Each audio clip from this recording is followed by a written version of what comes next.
घर लागते, पैसा लागते,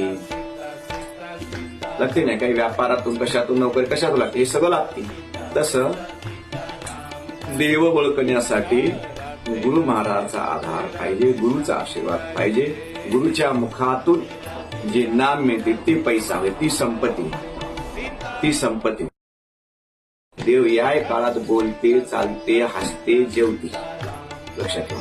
तुम्ही असं समजू नका देव नाही हो, देव कुठं आहे, देव आहे. त्याची श्रद्धा आहे त्याला देव आहे, त्याची श्रद्धा नाही त्याला देव.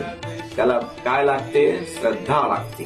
तसं हे ग्रस्त जीवन जगायला काय लागते? एक नवरा लागते, घर लागते, पैसा लागते, लागते नाही काही व्यापारातून कशातून नोकरी कशातून लागते, हे सगळं लागते. तसं देव ओळखण्यासाठी गुरु महाराजचा आधार पाहिजे, गुरुचा आशीर्वाद पाहिजे. गुरुच्या मुखातून जे नाम मिळते ते पैसा होय, ती संपत्ती. देव या काळात बोलते.